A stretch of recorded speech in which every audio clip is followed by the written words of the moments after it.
तो hello friends, नमस्कार। फिर से आ गए हैं एक और नए वीडियो में। और दोस्तों काफ़ी अच्छी खबर है, व्यापम ने दोस्तों पूरा रूल बुक जारी कर दिया गया है नगर पालिका वैकेंसी को लेकर, जिसमें दोस्तों काफ़ी सारे पदों पर भर्ती होने वाली है। और हमने आपको पहले ही बताया था, तो उसको लेकर दोस्तों आज पूरा रूल बुक आ गया है इसकी वेबसाइट पे। आप चाहे तो खुद जाके भी देख सकते हैं। यहाँ भी हम आपको दिखाने वाले हैं इसका कंप्लीट रूल बुक की कौन कौन सी पोस्ट पे दोस्तों अभी वैकेंसी यहाँ पे निकाली गई है और क्या सेक्शन योग्यता रहेंगी और कौन कौन दोस्तों इसमें आवेदन कर सकता है। तो चलिए दोस्तों वीडियो को शुरू करते हैं। तो ये देखिए फ्रेंड, ये इसकी कंप्लीट रूल बुक है और आप सभी को पता है कि फॉर्म भरना यहाँ पे 1 अगस्त से प्रारंभ हो रहे हैं और अंतिम तिथि यहाँ पे 16 अगस्त 2022 रखी गई है।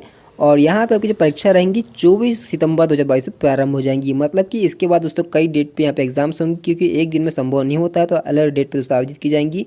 लेकिन जो मेन यहाँ पे स्टार्ट डेट रहेंगी यहाँ पे 24 सितंबर यहाँ पे रखी गई है।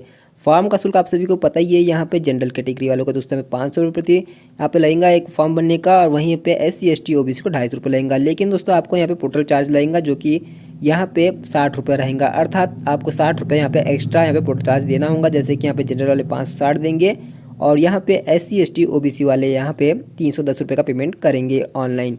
इसके बाद दोस्तों यहाँ पे आप सभी को हमने तो बता ही दिया था पिछले वीडियो में। तो अभी हम देख लेते हैं यहाँ पे कौन कौन सी वैकेंसीज आई हुई है और क्या क्या यहाँ पे दोस्तों सेक्शन योग्यता रखी गई है। तो ये देखिए फ्रेंड्स, यहाँ पे रिक्त पदों की जानकारी में बताई गई है कि यहाँ पे कुल दोस्तों सीधी भर्ती के यहाँ पे 2198 पद यहाँ पे खाली हैं। फिर संविदा के दोस्तों यहाँ पे 111 पद रहेंगे और बैकलॉग के यहाँ पे 248 पद यहाँ पे रिक्त रखे गए हैं। तो इन्हीं के आधार पर दोस्तों यहाँ पे भर्ती होंगी। और यहाँ पे आप देख सकते हैं जनरल के सबसे ज़्यादा है, यहाँ पे 617 पदों पे दोस्तों सीधी भर्ती में यहाँ पे जनरल कैटेगरी को लिया जाएगा। फिर है EWS वाले के 223 सीट है यहाँ पे। फिर अजय की यहाँ पे 332 है और यहाँ पे अजजा की यहाँ पे 431 सीट रखी गई है। और अन्य पिछड़ा वर्ग की यहाँ पे 595 200 सीट यहाँ पे रखी गई है। संविदा कर्मचारियों के लिए दोस्तों यहाँ पे सीटें कम है। और उसी प्रकार से यहाँ पे दोस्तों बैकलॉग में भी यहाँ पे सबसे ज़्यादा अजजा की यहाँ पे 200 सीट रखी गई है और यहाँ पे OBC है। इसके बाद फिर है यहाँ पे अजय की सीट। कुल यहाँ पे 248 सीट यहाँ पे रिक्त है और इन्हीं पदों पर दोस्तों डायरेक्ट भर्ती होने वाली है। अब आप यहाँ पे हम देख सकते हैं दोस्तों कौन कौन से पद है जिसमें यहाँ पे भर्ती होने वाली है। तो पहला जो विभाग है यहाँ पे Madhya Pradesh urban development company limited Bhopal है। तो यहाँ पे आप देख सकते हैं संविदा आधार पर भर्ती होंगी उपयंत्री जो कि सिविल इंजीनियर होते हैं उनकी भर्ती की जाएंगी। पद आपका कार्यपालिक रहेगा। और यहाँ पे आप देख सकते हैं पोस्ट संख्या भी बताया गया है कि कितनी पोस्ट यहाँ पे रखी गई है। तो इस प्रकार से आप यहाँ पे देख सकते हैं। इसके बाद है फ्रेंड्स यहाँ पे मध्य प्रदेश वेयर हाउसिंग एंड लॉजिस्टिक, इसकी भी यहाँ पे आप देख सकते हैं वैकेंसी। तो यहाँ पे भी उपयंत्र की ज़्यादा भर्ती की जाने वाली है और यहाँ पे संविदा कर्मियों की भी यहाँ पे दोस्तों भर्ती रहेंगी, कार्यपालिक पद रहेगा। इसके बाद आ जाते हैं तो हम देख लेते हैं फ्रेंड्स यहाँ पे जल निगम में कितनी भर्ती है। तो जल निगम में भी आप देख सकते हैं उप प्रबंधक उपयंत्री सिविल की यहाँ पे दोस्तों 21 पदों पे यहाँ पे दोस्तों भर्ती होने वाली है। लगभग यहाँ पे टोटल 71 पद है यहाँ पे टोटल रखे गए हैं। और यहाँ पे दोस्तों SC ST OBC का आरक्षण भी रहेगा और कार्यपालिक पदों पर दोस्तों भर्ती की जाएंगी। अब इसके बाद आप देख सकते हैं यहाँ पे अन्य विभाग है जल विभाग की, उसमें भी यहाँ पे भर्ती होंगी। तो सिविल इलेक्ट्रिकल वालों को यहाँ पे दोस्तों लिया जा रहा है। और आप देख सकते हैं यहाँ पे कार्यालय प्रधान मुख्य वन संरक्षक एवं बल प्रमुख सतपुड़ा भवन भोपाल, तो यहाँ पे मानचित्रकार की भर्ती की जा रही है। तो इसके तहत यहाँ पे दोस्तों जो पद संख्या है थोड़ी सी कम है, यहाँ पे 8 है और यहाँ पे 2 है। तो इसमें भी भर्ती की जाएंगी, कार्यपालिक पद रहेगा। अब इसके बाद आगे बढ़ते हैं तो आप देखेंगे यहाँ पे फ्रेंड्स ये ग्रामीण सेवा भी है, यहाँ पे पाठ्य पुस्तक निगम भी है और यहाँ पे कार्यपालिक नगर निगम। देखिए नगर पालिका के भी दोस्तों आप नाम आ चुके हैं। तो नगर पालिका में दोस्तों सबसे ज़्यादा यहाँ पे सिविल इंजीनियर की भर्ती की जा रही है, फिर मैकेनिकल वाले हैं, फिर सिविल वाले। देखिए जूनियर इंजीनियर उपयंत्री मतलब वो होता है जिन्होंने पॉलिटेक्निक पास किया हुआ और डिप्लोमा किया है, वो लोग दोस्तों से आवेदन कर सकते हैं। तो काफ़ी सारे पदों पे यहाँ पे दोस्तों इंजीनियर की भर्ती की जा रही है। जो इंजीनियर अब तक जिनको जॉब नहीं मिल सकी थी उनको दोस्तों अब यहाँ पे जॉब मिल जाएंगी। तो यहाँ पे हर जगह पे आपको वैकेंसी देखने को मिल रही है। जैसे कि यहाँ पे छिंदवाड़ा में भी दोस्तों आप देख सकते हैं उपयंत्री सिविल का है, इलेक्ट्रिकल का है। और यहाँ पर पद संख्या दोस्तों कम रखी गई है, क्योंकि हर विभाग में दोस्तों ज़्यादा इंजीनियर की आवश्यकता नहीं होती है, 1 या 2 ही रह सकता है नगर निगमों में। तो उस प्रकार से यहाँ पे 200 सीट यहाँ पे रिजर्व की गई है। फिर यहाँ पे ग्वालियर है, ये सब तो हमने आपको बताया भी था। देखिए आज वही नोटिफिकेशन दोस्तों यहाँ पे सामने आया है, जिसके बारे में हमने आपको पहले भी बताया है। तो ये जो अंदर बन रहा था हमने उसी को आपको पहले दिखा दिया था। अब ये दोस्तों फाइनल यहाँ पे नोटिफिकेशन आ गया है। तो हम अंदर तक की खबर रखते हैं आप सभी के लिए और हमेशा आपके लिए दोस्तों नए नोटिफिकेशन लाते हैं। लेकिन आप लोग हमारे चैनल सब्सक्राइब नहीं करते, शेयर नहीं करते, तो हमें अच्छा नहीं लगता। दोस्तों अभी सब्सक्राइब कर दीजिए, अगर आपको भी ऐसे अपडेट्स चाहिए हमेशा तो सब्सक्राइब कर दीजिए और वीडियो को ज़्यादा से ज़्यादा शेयर कीजिए।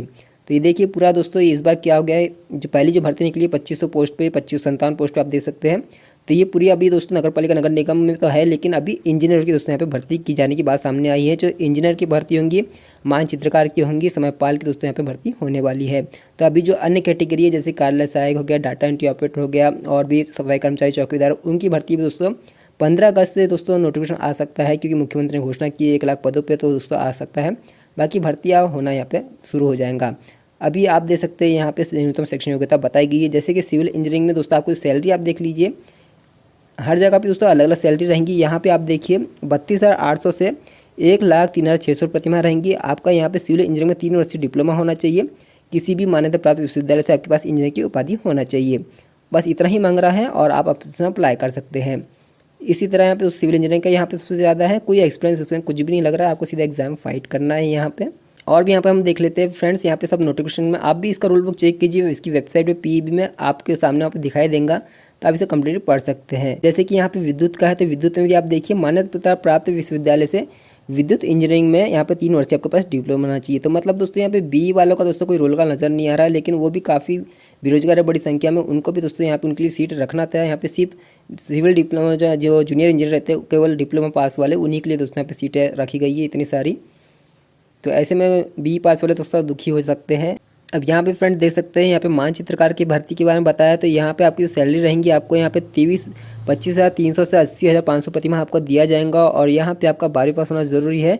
और आपका यहाँ पे दोस्तों आपके जो प्रमाण पत्र रहेंगे वो आप दे सकते हैं। यहाँ पे जे स्कूल ऑफ आर्ट्स से मुंबई से प्रारंभिक एलिमेंट्री ड्राइंग में इंटरमीडिएट प्रमाण पत्र या मान्यता प्राप्त औद्योगिक प्रशिक्षण संस्था ITI से मानचित्रकारी का प्रमाण पत्र प्राप्त किया हुआ, यह सर्वे ऑफ इंडिया हैदराबाद से फोटोग्राफी विषय में प्रशिक्षण प्राप्त किया हुआ, मान्य प्राप्त संस्था से वास्तुकला में पत्रवादी, मान्य प्राप्त संस्था से आर्किटेक्ट मानचित्र में डिप्लोमा।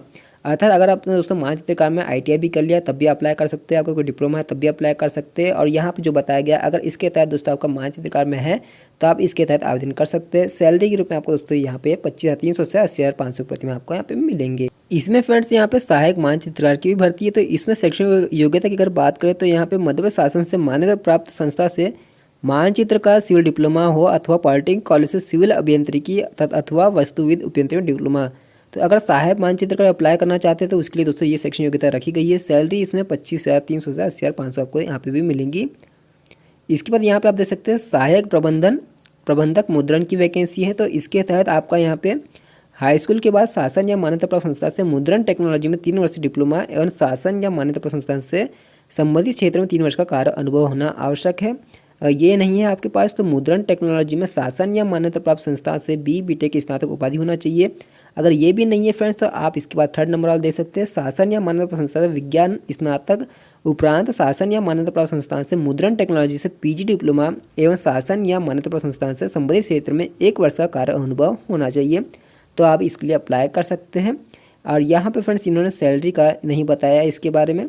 अब यहाँ पे आप देख सकते हैं सहायक प्रबंधक कागज का भी है, तो इसमें भी आपका दोस्तों काफ़ी हाई यहाँ पे डिग्री मांगी गई है और अधिकतर लोगों के पास सैलरी नहीं मिलेंगी, मेरे को ऐसा लगता है। जैसे कि हाई स्कूल के बाद यहाँ पे शासन या मान्यता प्राप्त संस्थान से पेपर टेक्नोलॉजी में 3 वर्षीय डिप्लोमा या शासन से या मान्यता प्राप्त संस्थान से संबंधित 3 वर्ष का कार्य अनुभव होना चाहिए। पेपर टेक्नोलॉजी शासन या मान्यता प्राप्त संस्थान में BTech की स्नातक उपाधि जो शायद ही दोस्तों कोई करता होगा। इसके बाद यहाँ पे अगर ये भी नहीं है तो शासन या मान्यता प्राप्त संस्थान से विज्ञान स्नातक उपरांत शासन या मान्यता प्राप्त संस्थान से पेपर टेक्नोलॉजी PG डिप्लोमा शासन या मान्यता प्राप्त संस्थान संबंधित क्षेत्र में 1 वर्ष कार्य अनुभव। अगर आपके पास है तो दोस्तों अप्लाई कर सकते हैं, पर मुझे नहीं लगता कि बहुत कमी होंगे इसमें अप्लाई करने वाले। और सैलरी भी यहाँ पे नहीं बताइए। आप पोस्ट भी आप दे सकते हैं, मात्र 1 पोस्ट है, तो इसमें ज़्यादा टेंशन नहीं लेते, आगे बढ़ते हैं। तो यहाँ पे आप देख सकते हैं फ्रेंड्स समयपाल की वैकेंसीज भी यहाँ पे दी हुई है। तो समयपाल की जो सैलरी रहेंगी 19,500 से 62,000 प्रतिमाह आपको दिया जाएगा यहाँ पे सैलरी के रूप में। और न्यूनतम शैक्षणिक योग्यता में भी यहाँ पे देखिए तो कुछ तो 12वीं कक्षा उत्तीर्ण बोला है और सिविल इंजीनियरिंग ट्रेड में ITI मांगा है। अगर आपने ITI किया है सिविल इंजीनियरिंग ट्रेड से तो दोस्तों आप इसमें आवेदन कर सकते हैं और केवल 12वीं मांगा है। लेकिन सिविल इंजीनियरिंग में दोस्तों ITI में कौन सा ट्रेड होता है आप कमेंट में करके बताइएगा अगर आपको पता होगा तो। मुझे तो ऐसा लगता है कि इसमें पॉलिटेक्निक ही होता है, लेकिन सिविल में ITI पहली बार मैं देख रहा हूँ यहाँ पे। लेकिन आपको पता है दोस्तों कमेंट करके बता सकते हैं और अन्य लोगों को दोस्तों यहाँ पे मार्गदर्शन प्रदान कर सकते हैं। तो और भी यहाँ पे वैकेंसी है दोस्तों, उसे भी देख लेते हैं। तो यहाँ पे अधिकतर यहाँ पे सिविल इंजीनियरिंग, इलेक्ट्रिकल इंजीनियरिंग वाले अप्लाई कर सकते हैं और समय पार्ट टाइम की पाई इन सब की दोस्तों वैकेंसीज है।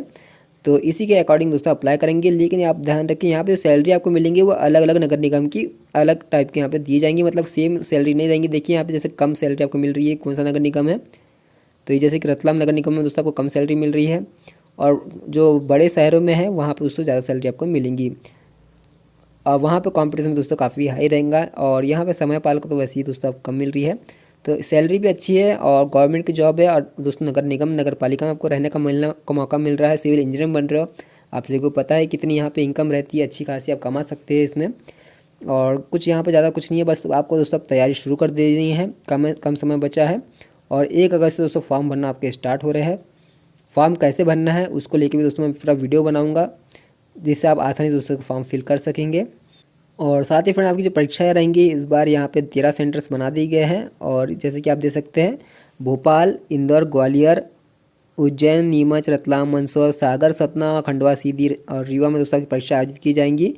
और इसमें दोस्तों आपको फॉर्म भरते समय आपको ध्यान रखना है कि आपका जैसे डिटेल जो आधार कार्ड में है वही आपकी दोस्तों मार्कशीट में भी रहना चाहिए, और आपका दोस्तों पे बायोमेट्रिक सत्यापन किया जाएगा। यहाँ पे लिखा भी हुआ है, अगर आप दोस्तों आपको बायोमेट्रिक सत्यापन नहीं होता है तो आपको वहाँ से वापस भी कर दिया जाएगा, इसलिए आपका अपना आधार कार्ड अपडेट करके रख लेना है। और यहाँ पे देखिए बताया भी गया कुछ पेपर रहेगा, वो CBT टेस्ट होगा। आपको यहाँ पे 4 विकल्प आएंगे, जिसमें का एक का आपको चयन करना रहेगा और सही उत्तर वहाँ पे देना होगा। और पेपर खत्म होने के बाद दोस्तों आपका उसका रिजल्ट रहेगा, नंबर आपको वहीं पता चल जाएंगे कि आपका कितने अंक यहाँ पे आए हुए हैं। और ख़ास बात यह है कि दोस्तों इसमें नेगेटिव मार्किंग नहीं होती, तो आपको फ़ायदा एक मिल जाता है। और सब्जेक्ट में यहाँ पे उस पेपर में आपका जो रहेगा 200 अंकों का रहेगा, और आपको यहाँ पे सामान्य ज्ञान, सामान्य हिंदी, अंग्रेजी, गणित और तार्किक योग्यता, सामान्य विज्ञान, सामान्य कंप्यूटर ज्ञान से प्रश्न आएंगे। और जो मेन रहेगा यहाँ पे आप जिस भी सब्जेक्ट को यहाँ पे चुनेंगे, जैसे सिविल वाला चुनेंगे तो सिविल का यहाँ पे 200 अंक का पेपर आएगा, इलेक्ट्रिकल चुनेंगे तो इलेक्ट्रिकल का आएगा, मैकेनिकल चुनेंगे तो मैकेनिकल से दोस्तों पे 100 अंक का प्रश्न आएंगे। और उसे क्वालिफाई करना सबसे ज़्यादा मेन रहेगा, वही आपका यहाँ पे दोस्तों मेन सब्जेक्ट रहेगा, और उसे ही आपको यहाँ पे करना है। और अगर जो भी आपने यहाँ पे दोस्तों अपनी कैटेगरी यहाँ पे जो सिलेक्ट करोगे, जिस पोस्ट के अप्लाई करना चाहते हो उसी से सवाल आएंगे, और उसे क्वालिफाई करने के बाद दोस्तों आपका यहाँ पे ज्वाइनिंग लेटर, आपका यहाँ पे सिलेक्शन हो जाएगा। तो ये सब यहाँ पे दोस्तों टेम्पलेट भी दी गए है, तो इन्हें आप निकाल लीजिएगा, इनके बारे में हमको पहले बताया है। और यहाँ पे आपको दोस्तों अगर यात्रा भत्ता चाहिए तो ये देखिए यहाँ पे फॉर्मेट भी दिया हुआ है। हालांकि कभी बार होता है कि मिलता है, लेकिन अगर आप चाहते हैं तो इस फॉर्मेट को भी यहाँ पे निकाल सकते हैं, इसमें बैंक खाते का नाम आप दे सकते हैं। तो ये सब आपको बाद में काम आएगा। और ये देखिए यहाँ पे जैसे कि ये है उन लोगों की जो बैकलॉग के लिए अप्लाई करना चाहते हैं, उनका है। तो बैकलॉग में कौन आते हैं, जैसे आप में से कई लोग पूछते होंगे, तो बैकलॉग में देखिए यहाँ पे आता है बैगा शहरी या भारी जनजाति के अभ्यर्थियों के लिए है, तो आवेदन का पत्र का प्रारूप दिए उन लोगों के लिए है। तो उनकी दोस्तों सीधी भर्ती है, उनको यहाँ पे दोस्तों कुछ यहाँ पे कुछ शुल्क भी नहीं लगता, और वहाँ पे दोस्तों उनको नौकरी भी लग जाती है। लेकिन हमारे जो बैगा भाई या जो रहते हैं, इन लोगों को दोस्तों पता ही नहीं चल पाता इस वैकेंसी के बारे में, और वो लोग दोस्तों इसमें आवेदन से रह जाते हैं। तो इसलिए अगर आप कोई इनको जानते होंगे कोई, तो उनको भी बता सकते हैं, उनके डायरेक्टली यहाँ पे दोस्तों रहता है ऑप्शन। और उनका पहले जीवित रोजगार पंजीयन उनका भी होना आवश्यक है, देखिए यहाँ पे। और आप लोग भी जब आवेदन करेंगे तो आपके पास भी रोजगार पंजीयन होना आवश्यक है। इसके लिए अब वो हमेशा जीवित रहना चाहिए, जब भी उसकी समाप्ति आ जाए, एक्सपायरी डेट आ जाए, दोस्तों उसको रिन्यू करा लीजिए, और हमेशा उसको रिन्यू ही रखिए। तो ये तो थी दोस्तों आज की जानकारी, उम्मीद है आपको अच्छी लगेगी। इसका मैं लिंक आपको दे दूँगा डिस्क्रिप्शन में, और टेलीग्राम में दोस्तों नोटिफिकेशन मिल जाएगा, तो पढ़ लीजिएगा अच्छे से। और जिसको लगता है जो सिविल इंजीनियर भाई लोग हैं वो लोग से अप्लाई कर दीजिए। और जो अन्य लोग हैं जो अब तक यहाँ पे वीडियो देख रहे हैं, आप लोग भी दोस्तों इस चैनल को सब्सक्राइब कर लीजिए। और आने वाले समय में दोस्तों और भी कोई वैकेंसी आने वाली व्यापिंग की। तो अभी की वीडियो में दोस्तों इतना ही, फिर मिलेंगे कल किसी नए वीडियो में नए रोजगार समाचार लेके आप सभी के लिए। तब तक अपना ख्याल रखें, नमस्कार।